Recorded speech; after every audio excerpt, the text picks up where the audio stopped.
पसंत आहे मुलगी, पसंत आहे मुलगी. नंदिनी चहा घेशील ना? काय ग घशाचं सुरूच आहे का अजून? आवाज बसलाय? अगं मग जरा गरम पाणी घे, हळद मीठ घालून, फरक पडेल. असं पाण्याचं होतं अगं असं. आजी हा? चहा घ्या. हो थँक्यू. नंदिनी घे ग चहा. आजी झोप झाली का हो रात्री?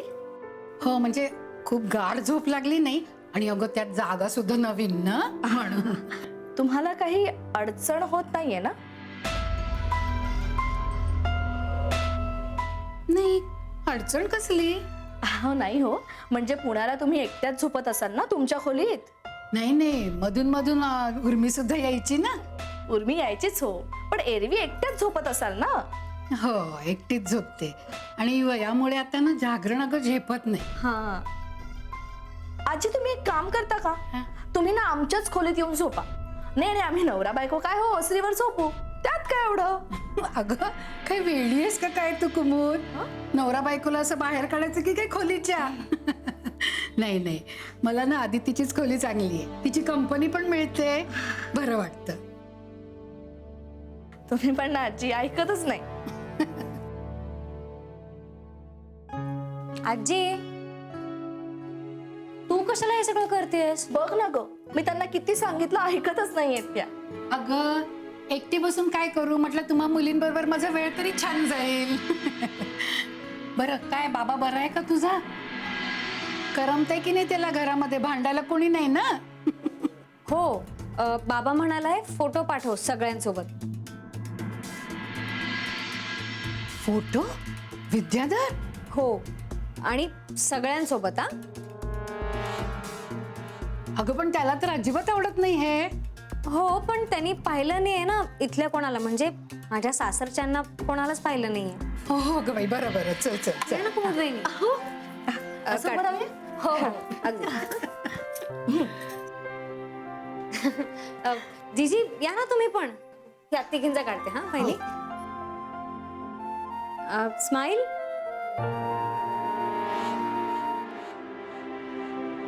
म्हणजे मला यात काहीतरी काळं बेरं वाटतंय.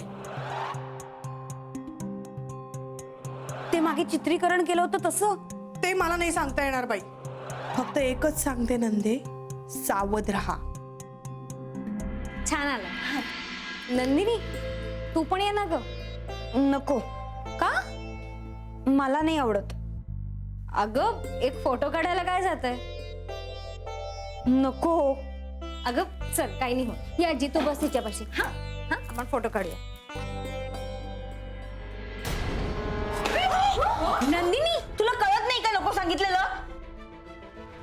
काय करणार आहेस या फोटोजचं? नंदिनी एवढी का जी नाही म्हणतेय तरी ऐकत का नाहीयेस तू?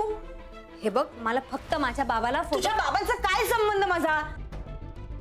मी माझ्या बाबांसाठी कधी फोटो काढला नाही, तुझ्या बाबांसाठी कशाला काढू? अगं नंदिनी आजी तुम्ही मध्ये बोलू नका. तुम्हाला माहितीच असेल तुमची नात काय लायकीची आहे ती. नंदिनी घरच्या पाहुण्या आहेत त्या. अगं बाई वंस तुम्हाला माहिती आहे का ते? नंदिनी हे बघ. हे जाग बाई, कशाला माझ्या वाट्याला लागते सारखी? अगं नंदिनी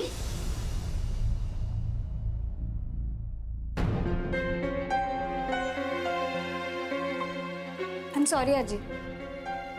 अगं पण ती एवढी का चिडली?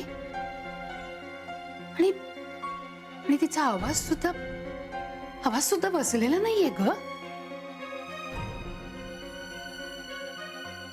हा आवाज मी ऐकलाय नक्की.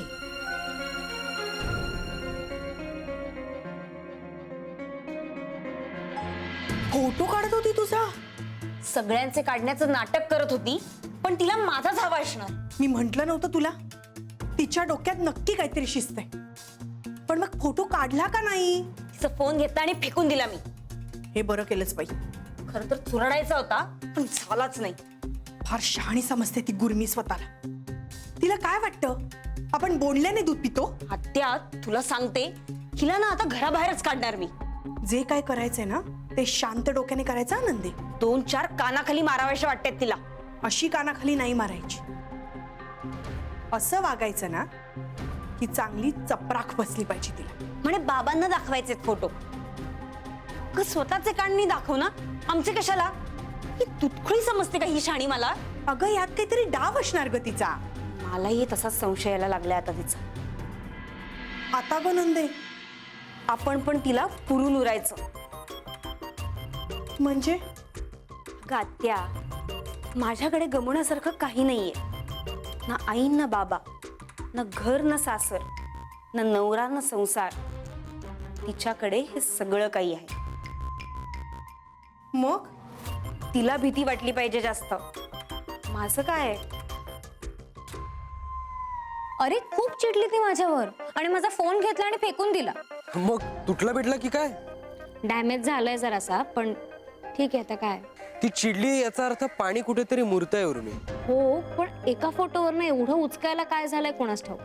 तिला संशय आला असणार. कसला? हेच आपण जे काय करतोय त्याचा. हो, पण अशा संशयाचं काय कारण ना? काय माहिती, पण मला असं वाटतं की ती आता सतत अलर्ट असणार. म्हणजे विशेषतः आपण तिचं मागे व्हिडिओ रेकॉर्डिंग केलं होतं ना, तेव्हापासून तिने धडा घेतलेला असेल. पण तुझ्याशी सकाळी ते नीटच बोलली ना ती. हो, मग माझं स्पेशल स्थान आहे ना तिच्या मनात. वासू प्लीज हा. अगं सकाळी तूच तर गंमत केलीस ना. हो, पण आता माझा तसा मूड नाहीये. का? आता काय झालं? काही नाही रे, आजी समोर हे सगळं व्हायला नको. हे बघ उर्मी, ती नंदिनी ना जरा विम्झिकल आहे. कधी कशी वागेल कोणालाही सांगता येत नाही. आणि एका अर्थाने बरंच झालं की आजी समोर ती अशी वागली. आजीला पण कळेल ना ती काय चीज आहे. म्हणजे आजी पण यापुढे तिच्यापासून अंतर ठेवून राहील जरा. वासू, सगळ्या वाईट गोष्टींमध्ये तुला चांगलं कसं काय दिसतं रे? उर्मी, लग्न झालं की सगळ्या नवऱ्यांना जमतं ते. इमोशनल मेंटेनन्स असतो तो बायकोचा. किती सतत तुमच्या लहरी सांभाळायच्या. म्हणजे आमचं आयुष्य आम्हाला आहे की नाही? गप शहाण्या. हसली बाबा एकदाची बायको. आता घरी गेल्यानंतर मला 1 कप चहा नक्कीच मिळणार आहे. पण फोटो नाही मिळणार. गरज नाहीये त्याची. म्हणजे? भाऊने पाठवलंय मला ऑलरेडी. अरे मग हे सांगायचंच नाही का तुम्हाला? अगं उर्मी, मला आत्ता पाठवलंय त्याने. कसं सांगणार मी? हा, सॉरी सॉरी. चला, सॉरी म्हणाली बायको. म्हणजे आता मला जेवणही मिळणार आहे. वासू. बरं चल, ठेवू का? लेक्चर आहे मला आता. हो, बाय. Okay, bye.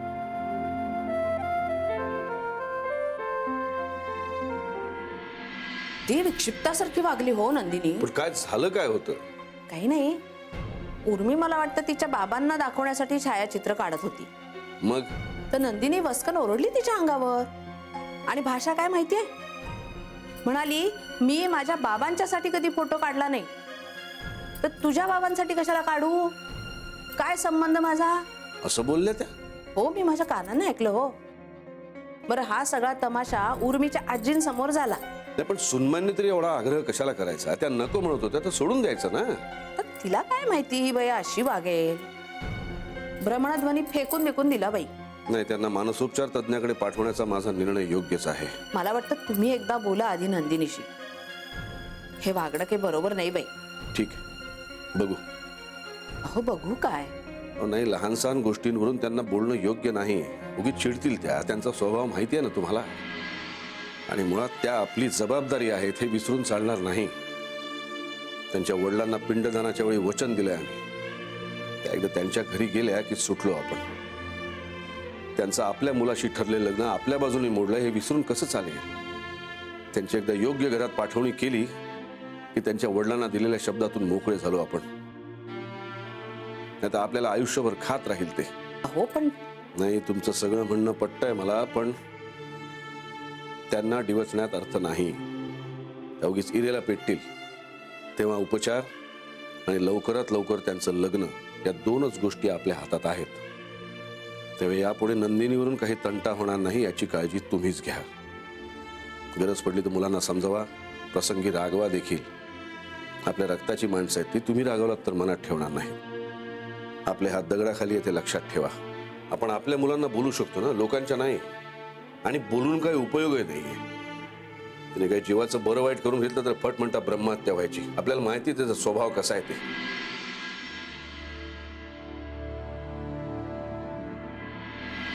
नाटकं चालली आहेत का तुझी? माझी कसली नाटकं?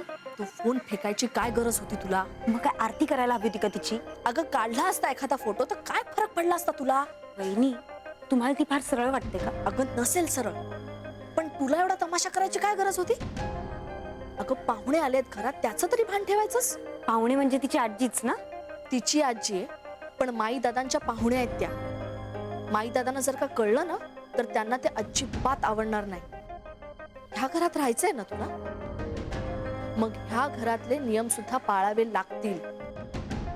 दादांना जर का कळलं ना तू हा सगळा तमाशा केलास तर दादा सरळ घराबाहेर काढतील तुला. मग काय करणार आहेस? पण मी त्या आजींना कुठे काय बोलले? अगं, पण त्यांच्या समोर तरी बोललीस ना. पण ते माई दादांना कोण सांगणार? बरी आहेस ना तू? उर्मी आणि वंसन बरोबर खूप सख्य आहे का तुझं? अगं बाई, हे लक्षातच नाही आलं माझ्या. पण ती उर्मी मला परत कशात तरी अडकवण्यासाठी फोटो काढत होती. हे सगळं मला सांगून काहीही उपयोग नाहीये.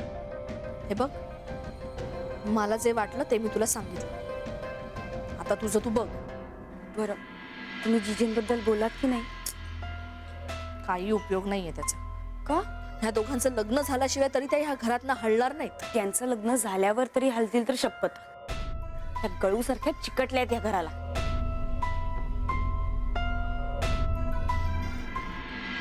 दादांनी बरोबर तुमचे गुण हेरले आणि तुमची निवड केली. मी त्यासाठी कडक मंगळवारचे व्रत करत होते. माझी उपासना सफल झाली. आता असा का आवाज येतोय तुमच्या फोन मधून? असा म्हणजे? असा घुमल्यासारखा? घुमल्यासारखा येतोय? नाही, आता नाही येते. मगाशी येत होता. तुम्ही मला फोन केलात ना, याचा मला खूप आनंद झालाय. हॅलो आजी, कशा आहात तुम्ही? मी बरी आहे. कोण बोलतोय? ओळखा पाहू तुम्ही? माझं वय झालं आणि माझी मेमरी सुद्धा आता कमी कमी होत चालली. कसली ही चेष्टा करते म्हातारीची? सांग बरं, तू कोण बोलतेस ते? मी आदिती बोलतेय. अदिती? उर्मीची नणंद. अगं, ते फोटोग्राफ्स आणि मॅरेज सर्टिफिकेट आलंय माझ्या हातात. आता कसं करूया आपण?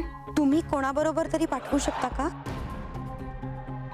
तुम्हाला कल्पना नाहीये, तुमचं माझ्या मनात एक वेगळंच स्थान आहे. बरं चल, नंतर बोलू. मी ठेवतो फोन. कधी? सांगतो मी. मी फोन केला तर चालेल का? नाही, नको फोन नको. प्रत्यक्षातच बोलू. बरं वाटलं मला. बाय. आणि पुन्हा एकदा तुमचं अभिनंदन. असंच खूप मोठं झालेलं पाहायचंय मला तुम्हाला. ठेव.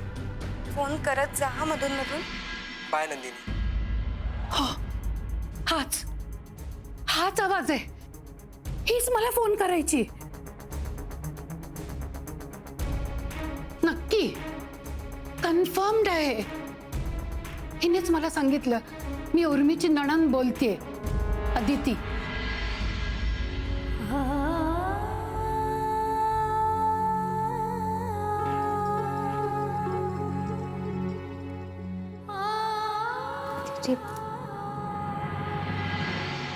उर्मी, मी त्या पीसीओवाल्या मित्राला भेटलो. त्याला दोघींचे फोटो दाखवले. त्यानेच सांगितलं की नंदिनी नेहमी त्या पीसीओवर फोन करायला येत असते. जिजीला त्याने त्या पीसीओवर आजपर्यंत पाहिलेलं नाही. याचाच अर्थ तिने जिजी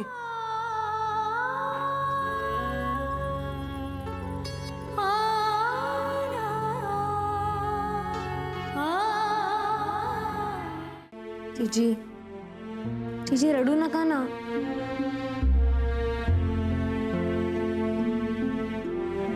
माझ्या मनावर केवढं ओझं होतं माहितीये. पण आता आपल्याला कळलंय ना की हे सगळं कोणी केलं होतं ते. माझ्या जीवाची केवढी तगमग होत होती माहितीये. मला माहित होतं की हे मी केलं नाहीये. तुम्हाला ते कसं पटवून द्यायचं हे कळतच नव्हतं मला. प्रश्न विश्वासाचा होता ना. आणि माझी काही चूक नसताना मी तो गमावून बसले याचं मला सगळ्यात जास्त वाईट वाटत होतं. आय एम सॉरी जिजी. तुझी काही चूक नाहीये रे यार. मलाही असंच वाटलं होतं ना की हे सगळं तू केलंय. तुला तरी काय माहित. मी रागवलो पण खूप होतो तेव्हा तुझ्यावर. तुझ्या जागी मी असते तर मी पण रागवलेच असते. पण जीजी म्हणजे बघा ना, त्या नंदिनीचं किती प्लॅनिंग असेल या सगळ्या मागे. पण तुला कसा संशय आला तिचा? मला तर आधीपासूनच होता. हो, हा बोलला होता एक दोनदा मला. पण माझंही तेच झालं ना.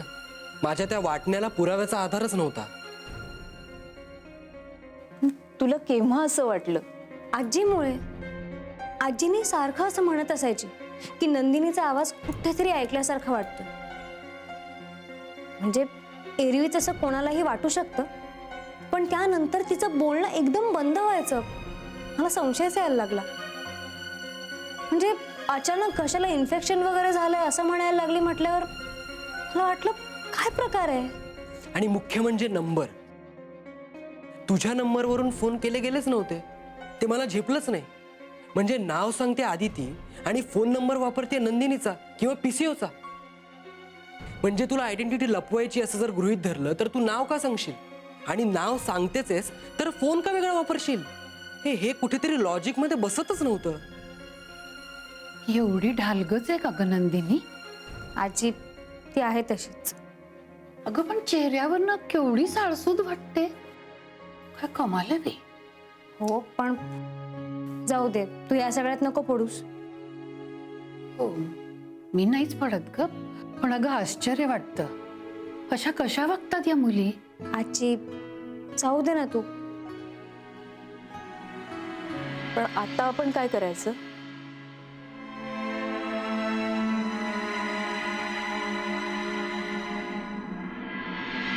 फुलले रे क्षण माझे फुलले रे मेहंदीने हो शकुनाच्या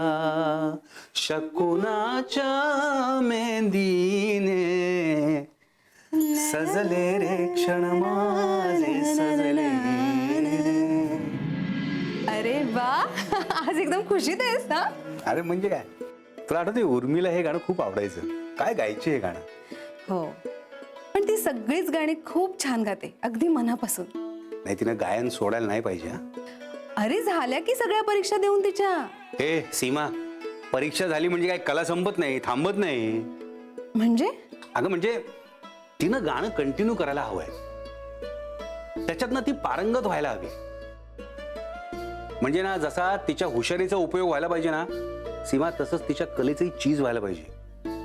जे अंगभूत आहे त्याचा विकास झाला पाहिजे. होईल रे, होईल. सीमा अगं होईल रे असं म्हणून नाही होत ग. मुख्य म्हणजे ना, तिनं खूप असं आनंदी आणि हसत राहायला पाहिजे. नाही त्या कुठल्या गावात जाऊन पडलीये, त्या कर्मट घरात जाऊन बसली आहे. काय होत असेल ग सीमा तिचे तिकडे? हा, म्हणजे त्या माणसांना कळत तरी असेल का की बाबा ही मुलगी छान उत्तम गाते, हिला ह्युमन सायकोलॉजी कळते, ती शिक्षण कंटिन्यू करून काहीतरी ना चांगलं काम करू शकते. हा, आता बघ ना, तिला रिसर्च मध्ये जायचंय. अरे तर जावं तिने. हा, मग मनापासून खूप शिकावं, खूप मोठं व्हावं. आपल्या हुशारीचा ना तिनं जगाकरता काहीतरी उपयोग करून द्यावा. हे असं ना चुलमुल करून आपलं आयुष्य वाया घालवू नये तिनं. काय ग, काय झालं? तू सारखा उर्मीचाच विचार करत असतोस का रे? हा म्हणजे का, तू नाही करत? नाही, करते मी, पण तुझ्या एवढा नाही. अरे ती आता मोठी झाली आहे, तिचं तिला ठरवू दे की.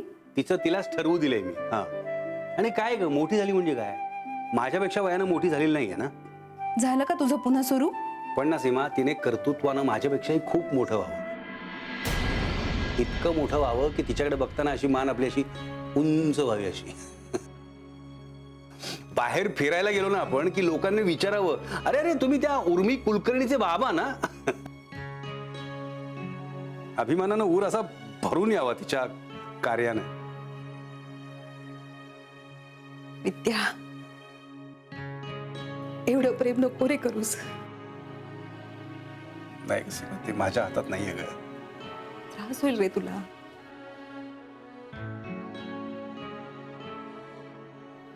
उर्मीच्या जन्मापासून ते कदाचित मी मरेपर्यंत लेकीवर जीवापाड प्रेम करत राहणं यापेक्षा मोठा आनंद मला सापडलेला नाहीये ग आयुष्यात. मला वाटतं आपण दादांना हे सगळं सांगितलं पाहिजे. वासू, त्याने काय होणार आहे? उर्मी, मग आपण हे एवढं सगळं कशाला केलंय? ते आपल्यातले गैरसमज दूर व्हावेत म्हणून. नाही, दादांनाही कळू दे ना काय लायकीची मुलगी आहे ती. पण त्यांना अंदाज असणार त्याचा. हो, पण तरी आपल्या बाजूने आपण अपडेट केलं पाहिजे उर्मी.